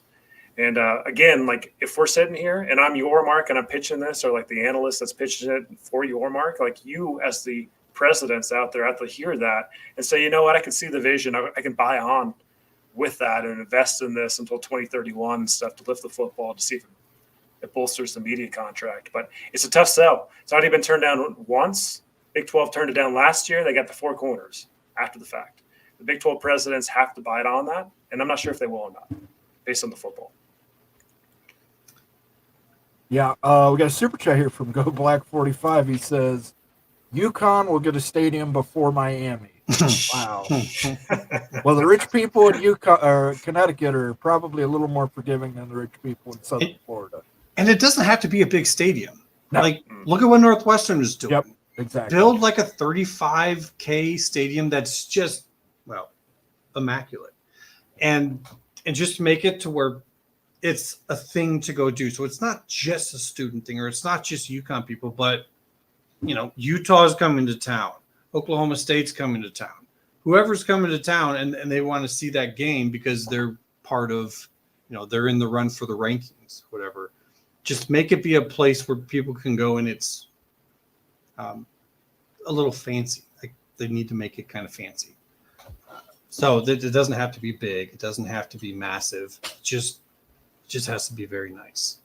Thank you for the super chat, Go Black. And by the way, I didn't mention at the beginning of the show, and Bomber's probably going to yell at me about it when he can yell. If you want to become a member of the College Football Mafia, leave us a super chat, gift memberships. You can do all that through the little cash icon at the bottom of your chat window. It is much appreciated. It helps us keep the lights on here. Thank you all so much for doing that. Thank you in particular, Go Black 45 and Papa Cade and Earl Carr from earlier in the show. I want to bring up this comment from Antoine Codes. Someone mentioned it on the PATC show earlier, and it has me thinking, will there be a scheduling agreement in football 4 to 5 games? This is assuming UConn joins the Big 12, but not in football yet, between 2026 and 2031. Would the Big 12 have a scheduling agreement with UConn to schedule games? Absolutely. You want to build that brand up. You want to build them up. Mm. You got to give them some games. You got to give them some visibility. Oh yeah. I mean, that's a must. If they do this type of a deal, if this is for real, you got to start playing them more. You got to start helping build them up. Where would UConn go in football? Would it just be independent? They're Would it go to the independent American? now. They're They're independent, independent now. So they're independent already. Like, would it go to the American in football? No, stay No. independent. They're independent. They're the only other independent team. Which up is in Notre Dame. why this question matters so much. Is you help them with that scheduling as more conferences are growing, as the ability for an independent to schedule a full schedule gets harder and harder. The Big 12 would have to help them do that in order to keep them out of the conference till 2031. It would be a must. Moan, what's your take on this? Like, you've heard all the information. You know everything you can know about this. Like, what's your view of UConn? Here's Big my 12? view on it, and it's real simple. I think this is your mark saying, trust me. I think the Big 12 presidents and the ADs are pushing back, and I think he's saying, trust me. I got you the four corners. I need you guys to trust me on this. And I don't know if they're going to fully commit to trust him. But if he genuinely believes that basketball value is a separate package, can be worth upwards of the dollar figure he thinks it's worth, I think it's worth it to take the risk and add UConn. Now you're sacrificing an ACC team. By doing this, you're basically saying we're taking one less ACC team if the ACC implodes. We're taking one less. So does he take the whole Northeast corridor and get Pittsburgh, Syracuse, and Virginia Tech and just leave the South alone and just say, hey, we're not going to give UCF any travel partners or compete with the SEC? I don't know. I don't know what his thinking is, but I think this is definitely your mark saying to the Big 12, you have to trust me. And the thing is, if there's a conference that could go past 20 and make it work, it'd be the conference that has a lower payout than the others. And then by maybe getting that larger footprint, getting those huge markets where then you can showcase your big brands. I think some of the brands in the Big 12 are big and are going to grow now that they're not being dwarfed by elite brands in the same conference. Having that location to showcase them, I think the Big 12 could be the conference, the first one to go past 20. And if this is part of that, well, then so be it. But it would be easier for the Big 12 to do that than the Big 10 or the SEC for sure. Right. And I would say you're the Big 12 guy. Your feelings are probably the most important. I'm not doing it myself. Big 10 guys, we've got our 18. We can wait for our 19 and 20. How do you feel about a deal like this?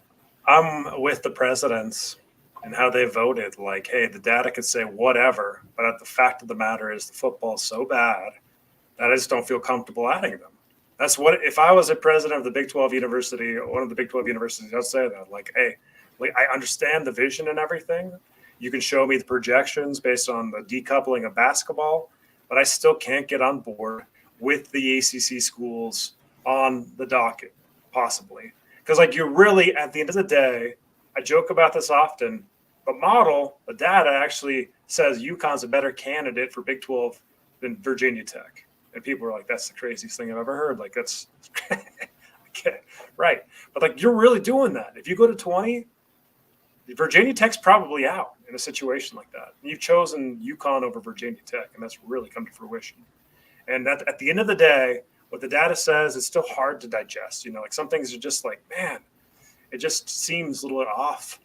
I just don't see the vision yet. I don't know exactly what the projections show that he's showing them, but I couldn't sign off on this until I had clarity on all the ACC, until I had a chance to go after ACC schools. And then once that's done, consider UConn. You guys did bring up a good point, though. If it goes to 24 and we're not stuck at 20, it's a completely different world. if the idea is like, hey, this thing's going to go to 24, this is the first one, we're going to be adding 8 schools for 24. That makes sense, guys, because UConn should be an ad in a 24 team scenario. And maybe especially you with just that get market. Exactly. Yeah. But if you get UConn, you're not going to go after Syracuse, though. You don't need them both. So Syracuse is basically off the table because you're duplicating the markets and everything else. So UConn is the ad there. And maybe it's because they're free right now and available. You grab them and stuff, and Syracuse kind of left out. But you still go after Pitt and all the other Big 12 schools that we talked about, even Georgia Tech, that we talked about earlier. I mean, that would be – if this thing goes to 24, this makes sense. If it goes to 20 only, this does not make sense. That's where I see it. You know, a great point here is let's assume the ACC doesn't implode. Let's say Florida State, Clemson work out their legal arguments with the ACC. Everybody goes back to harmony. Now you've added UConn. You've got a 17th team sitting out there, and they're bringing football in 2031. How do you rectify that? I mean, do you go and pick up another G5 school and bring it into the conference? You go pick up San Diego State? You probably don't have to right away. But that what you just said, maybe there's some movement there. If say you're looking to get big, if things happen with the ACC, and you're saying you want 4 schools out of there because that's your problem with UConn and going to 20, so you want 4 schools out of the ACC should something happen. What taking UConn now means is that you are, in essence, saying one way or another, we're going to expand to 20, whether it's with ACC schools or if we have to do something else. And that's where, like in Oregon State and Washington State, if you could go to 24, if this means ESPN saying, okay, we'll help support you to 24 if you'll take in UConn. You could then possibly do an Oregon State and a Washington State, and then one other school from the G5 if you want to, as long as they're getting paid for it. If that's the big favor that's owed for doing this. That's a huge favor. It's a huge favor, but Oregon State and Washington State probably pay for themselves. That's probably neutral. I mean, I think that their numbers have proven out. You've kind of shown that. The one where I would say would go along with this pretty well, if you're needing one more spot to fill for the G5, I would say USF. Get your double up in Florida. You get your UCF-USF rivalry there. They've got the brand new stadium. I would want that double shot in Florida, personally. And then you add your 4 ACC on top of that, if that happens, and you go to 24. And see where that goes. I'll tell you what, that might indeed be like the game plan, but that is disappointing. After all the talk about adding ACC schools, if you go and like you're adding a UConn and like a USF and stuff, that I can't see in any which way how that's going to be accretive and lift the value of the media contract. I can only see it be dilutive, and so like I think that you've devalued yourself unless it's agreed upon. Unless it's already agreed upon that it's okay, because they said the deal, if I remember right, isn't that you can't add any more G5s. It's that there is no automatic payout for them unless it's agreed upon by the partners. So maybe the deal is that they agree upon that, because here's the thing about the ACC. It's not happening as soon as what I think people thought would happen. But yet all the reasons for why this all needed to happen kind of quickly are still there. So the pressure is still building, but the window of opportunity is getting smaller and smaller. So if there were some moves that they wanted to do after some potential ACC ads, they might have to do those before, if that makes sense. And while it might look like, oh God, this is our, this is us throwing in the towel. I've even said that myself, that it might look that way. It may not be. And that's where I think you hit the nail on the head. If the president say okay to this, would you trust them? Since they've already said no once, if they say okay to this, would you trust them that there is something there that we don't see as to why this is now a good deal when it was a bad deal before. There has to be. Yeah. There has to be. I'll tell you guys, like, this is so new. I haven't heard any smoke in the U communities. I do not know exactly where the leanings are. No. I don't know if that's ever going to come out. But Utah's going to have a hard time fighting this one. I bet. To be fair, we got to take the L on this because we laughed this off on Tuesday. I said I would bang Selena Gomez first. Oh, my gosh. And that has not happened as of yet. Selena, please call me. If a woman answers the phone, just hang up.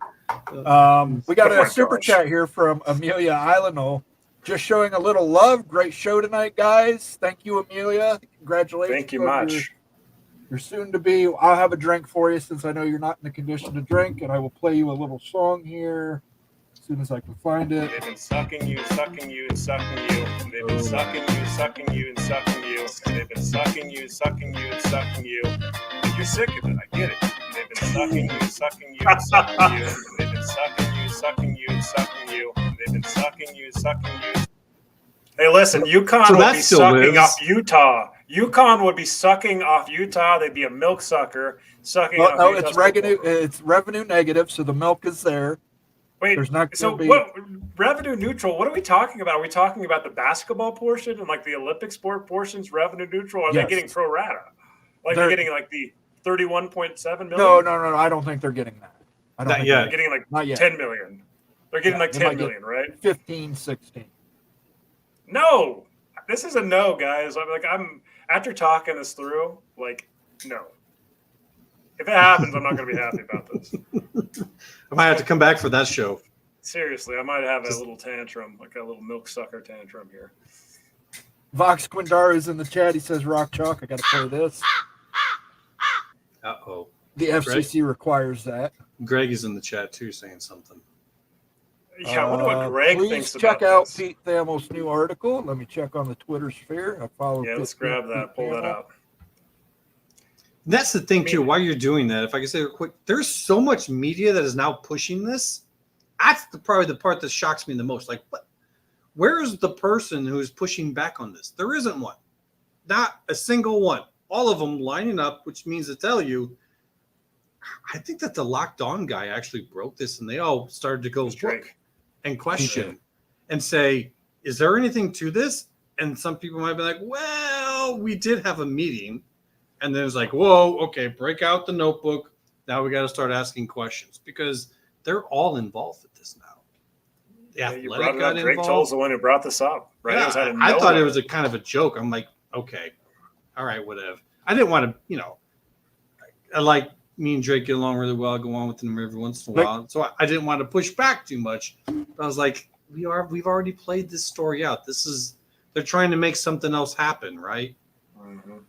I'm gonna have to take the L on that one. They kind of broke this, and it looks like all the media went rushing to find out, and they're clearly they've all gotten some kind of positive reaction on this from whomever their sources are. Which All Yeah, right, this is Big Ears real. Bo says I can almost understand the UConn smoke, but get the Gonzaga garbage out of here. It needs to go out. The Gonzaga garbage is that. It makes no sense. now, if they were to just join in basketball, if they gave up the whole we want all sports and they were just throwing basketball, and you had Gonzaga, UConn, Kansas, and Arizona as your top four, plus all the other additions that you have right there underneath that, man, like, I don't know. Don't sleep on Texas Tech and Baylor too. I mean, I'm not sleeping on them. I'm just saying. Yeah, That's four major brands right now. Like certain brands like North Carolina, they've fallen off a bit. Duke, they've fallen off a bit. Kansas has not. UConn has not. Gonzaga has not. Quite frankly, Arizona has not. I don't know. I'm not saying yes to Gonzaga. I'm just saying I wouldn't throw that one out with the trash just yet. well, we got a super chat here from Banksy for president. TNT got involved is my theory. Thank you, Banksy, for that super chat. Thank you, Banksy. It is much Love it. appreciated. Since Greg is in the chat, you need a sounder. I will give you this. Oh. When Greg still had his voice. Thank you again so much for that super Love chat, that, Banksy. I'm going to pull up this Pete Thamel article right now. Yeah, I got to see this Pete Thamel Real article. quick, what if you have Charles Barkley doing a Big 12 basketball talk show at some point. Okay, so that's a new Just to element think that we're about. bringing into this. Okay, so like if TNT, like we're speculating, maybe Thamel says something about this. I don't know, but if TNT got in the game and paid a portion for Big 12 basketball, or there's some contract in the works, then that is a game changer. If it's lifting the revenue for my Utes from 31.7 million to 35 or 40, I'm on board. The Utes are going to be on board, but it better be lifting the revenue, right? Better be lifted. I don't want to hear anything about revenue neutral or a decrease in revenue. We're already a third behind the Big Ten. Like, we don't need any more pay cuts. We need a pay increase here. So let's see what this article says. Well, we got a super chat first that says, all too immaculate, but he has got to embrace the fun. You just don't understand immaculate. He is embracing the fun. He is. Thank you, Vox. Thank you, Vox Condaro.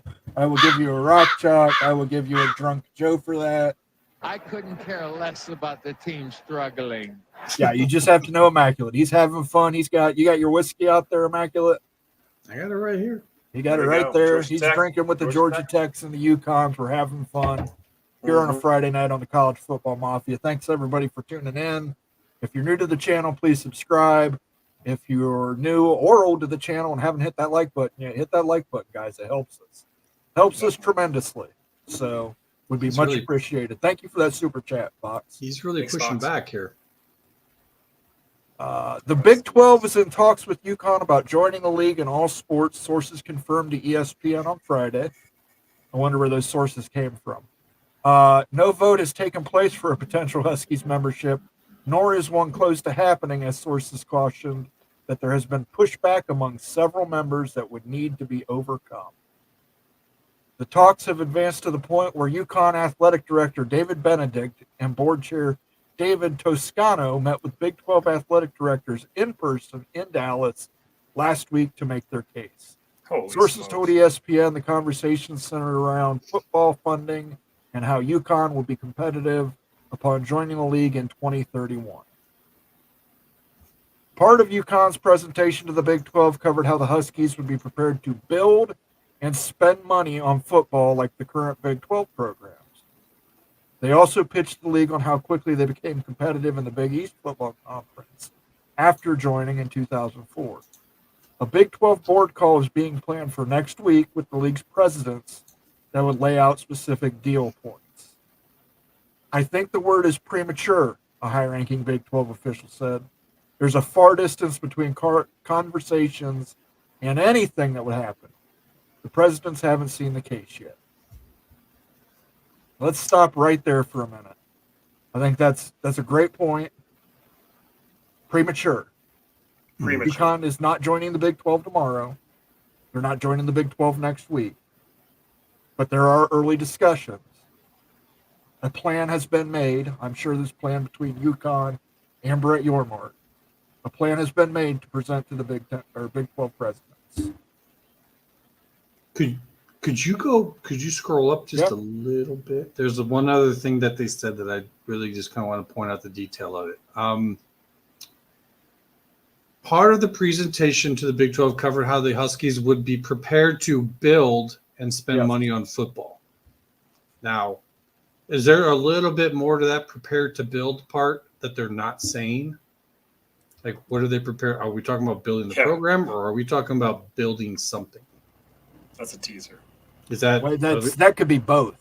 Could be both. Could be both. Because it says to build and spend money on football. Yes. Like, are we? I mean, they might be teasing that they're part of this plan, like we're saying, is a stadium. You guys, what kind of legal issues could the Big 12 get in? They're having first-party talks with UConn. UConn's onside pitching. Like, they're under contract right now with the Big East. Like, isn't this lawsuit city right here? Yeah, but like, am I missing something here? Maybe the Big East just signed a new deal, so maybe UConn hasn't signed on to that. Wow, the Big East, and that's with Fox, which is both, and TNT, which could be both. We don't know. We don't know what's part of that. Maybe part of that deal and getting that deal is saying, hey, if a school is to leave, you just let it happen. because I mean they're getting, I think reportedly something like $8 million per school for basketball and other sports. Right. It's not a huge deal, and if it's not helping the football. So because they're independent in football, I think they can do this. They can have this talk, because you notice all the talk that they're talking the Big 12 about is about football. So that's probably the legal route, is that because we're talking football. We're talking our independent football. We're talking football. Yeah. Here. So I think that's probably the cover. Gotcha.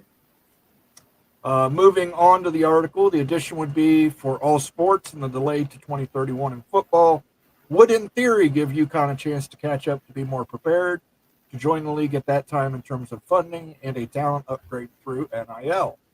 The Athletic first reported that potential board call and the thoughts. The Athletic, if the Athletic says it, they know. The other sports, screw you ad. I don't want to see the ad.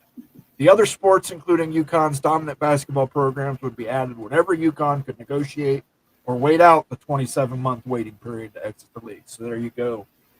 They've got 27 months on their deal. So, sources caution there's a lot more to dive into for future talks, as the votes to add UConn have yet to be solidified. While some schools are in favor of adding the Huskies, multiple ADs within the league have been outspoken against it. Sources told ESPN. Several others are undecided. The ultimate vote would come down to 12 of the 16 league's presidents. You need 12 votes. Go ahead. I was going to say, yeah, they probably wouldn't do it if there were some presidents who were strongly against it. It's one of those things where what happened with the ACC with the no votes, you generally don't see. So they say 12 of 16, they probably all need to be on board. I'll tell you guys, like Utah, I'm just telling you, it's going to be hard to get the support of the Utes for something like this. I mean, you're talking a world away in the Northeast. Like, you're so far away. You're focusing on football and investing in football. This is the exact 180 of where you want to go. So I just don't see this being a vote or fit for the Utes. And if you're looking at other schools, like, how are you going to sell TCU on this? TCU is much like Utah. They're not going to focus on basketball. They're a world away too. So there's two right there. I mean, Arizona State, this BYU even. Like, I don't know. It's going to be tough. Yeah, it's got to be a business presentation of showcasing a Utah or a TCU in that market, which, you've never really had access to before. I don't know.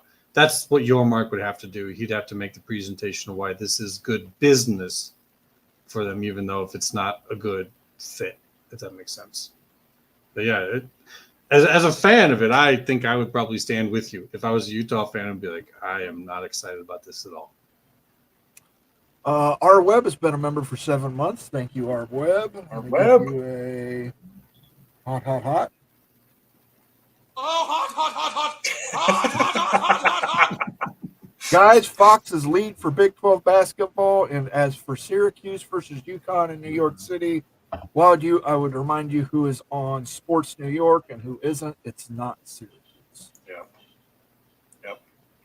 Yep. Agreed, R Webb. That's the common view, is that Syracuse is now taking a back seat to UConn. So UConn really is the Northeast in basketball. Agreed. Yep. And thank you for being a member for 7 months, R Webb. It's much appreciated. Let me jump back into this here. My mouse will calm down. Some of the pushback is due to the timing of the discussions, as league officials are busy dealing with the House versus NCAA settlement. There are also questions about how much the move would benefit the conference in football, as we've talked about. Big 12 Commissioner Brett Yormark has been bullish on basketball being more of a financial driver for the league's television contracts in upcoming years. UConn is the sports dominant program and touches the country's top market with a strong presence in the New York area. UConn is coming off back-to-back national titles in men's basketball and has boasted the country's best brand in women's basketball for the past generation. UConn's resurgence in men's basketball has come under Coach Dan Hurley and coincided with the school rejoining the Big East for the 2020-2021 season after playing in the AAC from 2013 through 2014 through 2019 through 2020. The Their Big team is 12 like an has, all-star team. yeah, definitely. The Big 12 has consistently been one of the country's top basketball leagues, and adding UConn would potentially bolster that reputation. Mm-hmm. Yeah, and right there, he puts it in here again. It's something I've harped on and on X, and even with you guys on the show, is how everything. This is a game of dominoes right now, and there are things that have to happen first, whether we like it or not. And one of those things that's boring as hell to talk about, but it's extremely important, is the House versus NCAA settlement, and that's not gone well. It's been held up. There's whatever issues. I mean, we've gotten all the objections in, and she still has not come out with any type of a decision yet. So that's why we might be seeing some of these smaller moves happening, because what everyone is waiting on to happen is still going on. So the big moves just aren't going to happen until that happens. Well, I've lost control of my mouse here, gentlemen. Uh-oh, that's a problem. That's all So, good. Did you I'll remove spill? this one. Did you spill on it? yeah, I may have spilled a little vodka in the mouse. And It's my never mouse good. is now drunk. Let me unplug my mouse real quick. Let's get some comments. What do you guys think If I about can that? correct it, you Go for it. take over while I. For sure. All right, so go Black 45. Here we go. Going back to like the votes for and against. So we need a vote tally of 12 votes, right? To get UConn in conference. And the pitch has been made by UConn to the ADs. The vote will happen, seems like, in the near future. And they've already been passed on one time. Now you add the four corners. Does that change voting? And I think Go Black mentioned right here, he thinks Utah, Oklahoma State, TCU are against it. I 100% agree with that. Like, what's in it for these three football-focused schools? What do you guys think about that? Those three right there. I think, you've got to sell them on getting your programs in front of a big market. And I think paramount to that is some kind of plan to build a new stadium. That's where I stand, and it's going to be pretty firm at this point that Connecticut has to show a plan for a new stadium. I wouldn't do it without it if I was the Big 12. All the numbers are great, but you have to have a place to showcase that at.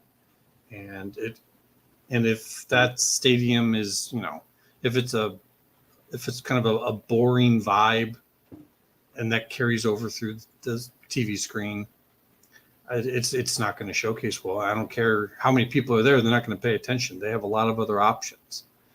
You gotta make it a scene. You have to make that a destination. Like, even if you don't really care too much about UConn, that stadium is great. That's a great show. It's a comfortable place, great seating, great food. We've seen a little bar place that they have with the Oakland Raiders, not the Oakland Raiders, but the Vegas Raiders that they have in their stadium. You got to have some amenities. That thing, they need to basically look at what Northwestern is doing and copy it. And that's a huge expenditure. But that's the future of saving your university. I mean, they call the football program the front porch. You can't have your front porch for your house 2 blocks down in front of a neighbor's house. Like, it just doesn't work that way. You got to have it there so that people, when they go to that game, then they look at the university and they say, I wouldn't mind going there. But if every Connecticut game you go to is miles away, you're never going by the campus, and it's not your front porch. So if you're going to spend that kind of money on a stadium to be the front porch for the university to keep it relevant in this future that's coming our way, you're going to have to build a new stadium near campus to where it at least directs people by the campus. So that's I think that's the sticking point for those schools. Yeah. Antoine Code says he thinks the Arizona schools will be for it. Like, Mac, you've got a good feel for ASU being a market there. And you think that Arizona State would sign off on something like this? Arizona would. I don't think any Arizona is a yes. That's like we want an Arizona UConn rivalry in basketball like tomorrow. Arizona State, I would say maybe not, except you got the brothers. Like when UConn comes to that for that game, that's going to be wild. That's going to be the show of the town here. And a lot of people are going to show up for it because remember, Arizona, Phoenix area, it's not just Arizona people, but that's like a nationally relevant thing. And it's not just like UConn coming in to play any team. It's brother versus brother. And if you're the networks, you're going to showcase the hell out of that because that's easy to talk about. If you're on ESPN, you're a talking head, you're like, I'm going to talk about that. Everyone's going to talk about it. So yeah, I think he's right. I think Arizona and Arizona State would be yes votes for those reasons. Yeah, that makes sense. Arizona clearly is a yes. Arizona State, I mean, maybe they could be persuaded. Maybe they're on board too. So I would say they're probably not a hard no like Utah is. BYU is another interesting one. What does BYU do? They're focusing so much on basketball, huge NIL funding in that program. Would they sign off on a UConn? Maybe they're more of like ASU, kind of that borderline type team. But then, like, your K-States, it's hard to find those. It's hard to find like 12 yeses, right? Yeah. Like I said, there's got to be something spectacular in this presentation to turn those no votes into yes votes. We already know there's no votes. Yeah. So how do you turn those no votes into yes votes? I think that David Floyd just basically kind of answers what needs to be seen in those presentations. He says, Big 12 has to add ACC schools to make more money. UConn will not add to the bottom line. I agree with that statement, but if in those presentations there's some way that UConn is actually value adding here, not revenue neutral, that's not going to work. We don't even know what conferences look like in 2030 yet, right? There's so much change that could happen and everything that who knows. So really at the end of the day, the bottom line has to be lifting. It cannot be revenue negative at all. It's got to be revenue positive for UConn. Can we agree that if the Big 12 was to get ACC schools, should things happen, that's going to require some element of action by ESPN, whether they do something or they don't do something, if you know what I'm kind of alluding to here. Mm-hmm. You kind of need ESPN to be like, yeah, we'll support that. So maybe you have to do something for ESPN. So if that's what you want, if that's the goal that you want, you probably got to loosen up ESPN a little bit. And that, that's business. Sometimes you got to do something that you're not super hot on in order to get the thing that you're super hot on, because it's a compromise. It's a deal. And that's why you have your mark. So I know, and I get it. And I'm not a big Big 12 fan, but I'm interested in the conference now. But I would say the fans there say, if we already know this didn't pass the presidents once. So if it passes the presidents this time, know that there's something there. And while we can't really tell you because we don't know, we can say there's something there to be excited about, and we just don't know about it yet. It's got to be a media partner. Like we've hit that. Has to be, right? I think, yes. I think if UConn's coming there with that basketball program, then TNT is involved. And I'll take the L on that. No problem if it doesn't happen. But TNT needs to get in somewhere. Clearly, they're trying to get into college sports. And if you're trying to be an equal partner, or at least close to it with ESPN and Fox, you have to have your own conference. And ESPN and Fox aren't going to put in the money to get the Big 12 up to the other two because that's their secondary conference. But if that becomes TNT's main conference, that's a whole new world. Like, here's the thing, okay? If you added TNT as a partner, say that happened, you need to boost the inventory, though, because ESPN and Fox have rights to your basketball. Mm-hmm. And so you actually, if that is indeed the case, which it could be, you really do need to go add one more school probably. That's where Gonzaga comes in. That just makes me crazy to think about it. But, like, you got to add more inventory to make it worthwhile for TNT. Mm-hmm. Yep. Oh, no, you're absolutely right. And there would probably be some kind of a deal between TNT and ESPN and Fox in terms of who's actually getting what picks. Because if you're ESPN and Fox, you probably don't need to have the absolute top picks anymore because it's not Texas and it's not Oklahoma. Like, there's going to be a more of a plethora of content coming out now, right? It's going to be more balanced. So it's like, maybe we don't need to have the top one because the second or third one down is damn near just as good. Yeah. So it becomes a different balancing match than maybe anything we've seen thus far, because you don't have those 1 to 2 top elite brands that basically the networks are going to fight over. So maybe TNT coming in and doing this is also good for them because all that extra money is going to build those brands up. And that's good for Fox and ESPN too. Here we go. We got a super chat in from Go Black. Great freaking question here. This is real interesting.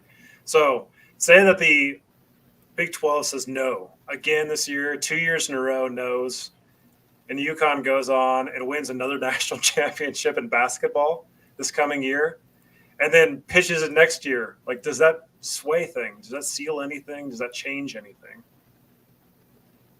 I mean, it kind of seems like UConn's paying for themselves.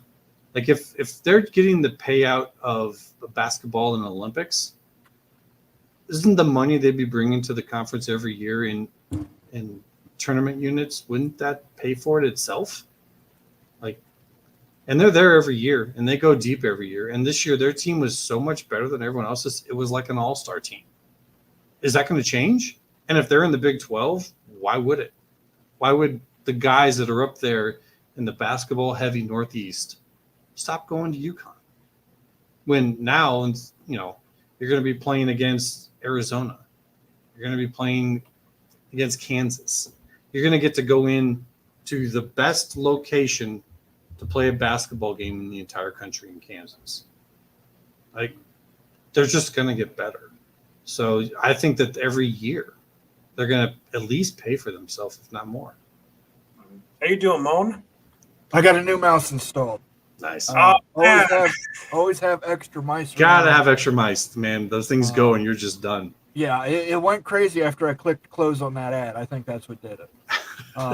Ooh, the ad. I just refused to. T-Mobile wanted me to see that ad. We got about 10 minutes left here on the show, guys. So any comments you want to get in here, super chats, will be read preferentially. And then other than that, we're going to go to members' comments.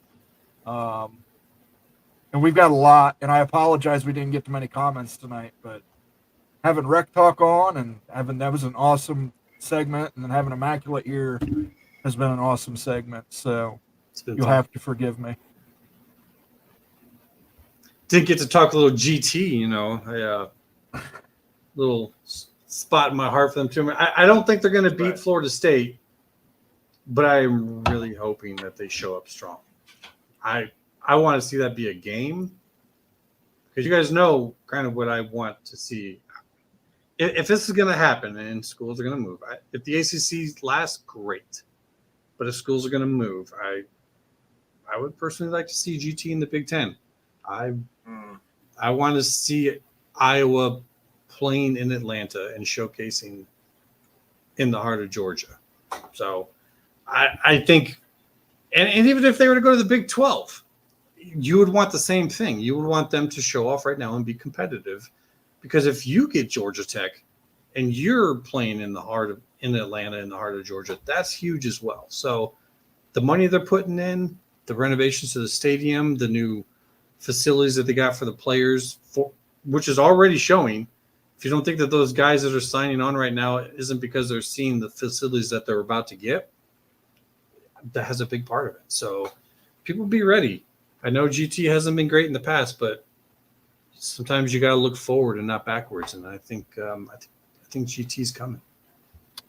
Got a comment from Big Ears Bo, says Ute needs to do a UConn versus Rutgers comparison. Tell you what, that is very close in the Big 12 model that we use.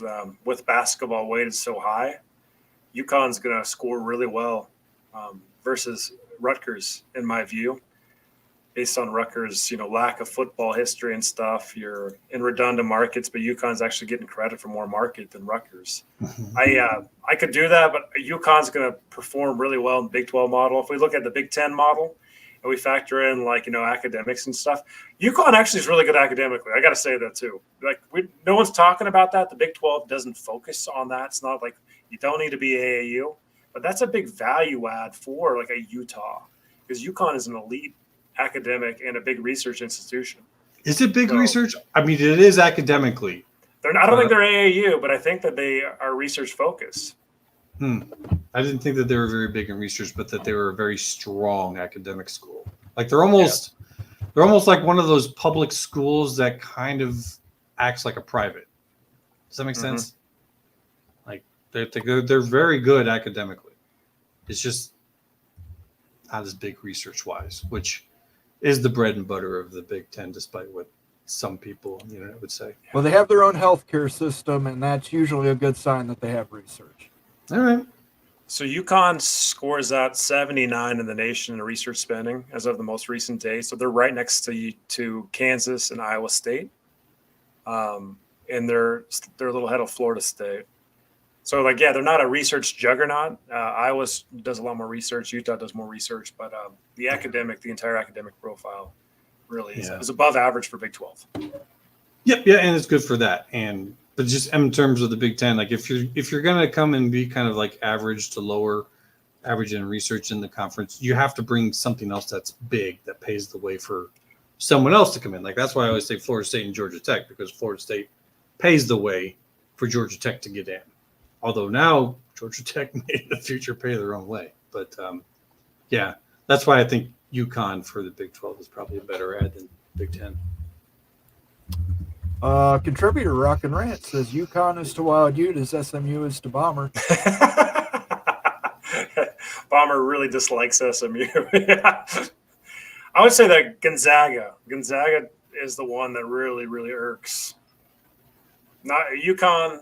It's hard to support, but Gonzaga's like, oh. Yeah, UConn has New York City with it. That makes it a lot easier to swallow than Gonzaga up in Washington. I don't even know if they hit the Seattle DMA. No, I don't think so. Our friend Tony Lawson, I can't see anyone sober supporting. Well, there's no one on here that is that. So there you go. Georgia Tech, Syracuse. Hey guys, we got to wind it down here in like just a couple minutes. So what are your score predictions for tomorrow? Big football coming. Let's just throw those out real quick before. High scoring. First game of the year is always kind of offense oriented. Defenses aren't really in tune yet. Going across all the way across the pond, so to speak. I don't even know what's the line on this one. Like, I got it at 13.5 right now. It's 10.5, and I believe the over/under is 55.5. Yeah. I was thinking in the 50s for points. Like, we'll see. Like, I know Florida State's supposedly got a great defense this year, but it's the first game of the season. You're going all the way across the ocean. I would tend to lean with the offenses right now. I think Florida State's going to cover. But I'm hoping for some moments where Georgia Tech really kind of opens people's eyes. But otherwise, I think Florida State's probably going to initially it'll be close, and they'll pull away later in the game. I got my money on at 13.5 before the line moved for Georgia Tech, and I took the over. That's my bet. I think you're going to see a high-scoring game. I think that Georgia Tech offense is going to do some things, but I also think that Georgia Tech defense isn't going to do some things. So you're going to have some high-scoring game. But I think Georgia Tech keeps it competitive. They get some touchdowns in the fourth quarter, some easy garbage time touchdowns, and they end up covering the spread, 13.5. 10.5, I don't know. 35-24 Knowles. They barely cover that.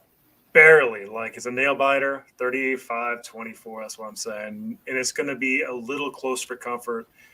First half, I think the Knowles with all the new transition and everything, first quarter, Georgia Tech might be leading the football game. A lot of nail biting and everything else. Then the Knowles are going to get together. They're going to take advantage of that porous defensive line for Georgia Tech we heard about earlier. And they're going to get it done by 11. Man, if Georgia Tech can score in the 20s, I think everyone's impressed. Yeah. Yep. You don't have. Sometimes you can get moral victories, people, and I think that would be one of them. Well, we're going to sign off here. Just want to send one more time thoughts and wishes out to Bomber. He will be back as soon as he can get back. I know he's raring to go. We will see you on Sunday at 8 or 9 o'clock Eastern for Mowing After Dark. Not making any promises, but I hope to have the phone number situation worked out to where we can take call-ins. Nice. So don't hold me to it, because I sometimes forget things and, decide to do something like watch football and gamble all day. I mean, Don't hold me to that. it is that going to be that kind of Saturday. Yeah, so don't hold me to it, but I'm going to try and work on it. Monday at 8 p.m., the Big Ten Mafia show. We have our friend Big Ten Ted joining us. So Nice. By all means, tune in. I want to thank Rec Talk for coming in here. I want to thank Immaculate. We got an Iowa State super chat here. Nate Simons, I hope I pronounced that right. Warner Discovery told Big 12 back in July that they would be a serious bidder if Big 12 decoupled basketball media rights in 2031. Does that mean they would only bid on the basketball portion, though? I think that's what they're getting at. They would use that to That's a little different. backfill where they don't have NBA. Yeah, so the money might be waiting there at 2031. Yeah, Nate, like you're an Iowa State fan. Like, what do you think about waiting all those years till 2031 with all the transition to the ACC? It's still a hard sell. Even for the Cyclones, I would see it's a hard sell too. You guys are focused on football. The Utes are too. It's not an easy call. We'll see how it votes, guys. We'll see how it votes out. Yep. We'll leave that as the last comment for the night. Nate, I appreciate you doing that for us. It's much appreciated. Thanks to everybody who tuned in. We had over 100 throughout the show. Awesome job. Thank you, Rec Talk. Thank you, our friend Immaculate, who was able to join us tonight. It is much appreciated, sir. Good to have you on the show. Always fun to come on. Yeah. Let me give one sounder for Nate here, and then we will back out of the show. He needs some milk. He needs some milk. And with that, we are out, ladies and gentlemen. Thank you for watching the Big Freakin Friday Show. We will catch you on the flip side. Go Utes. Oh.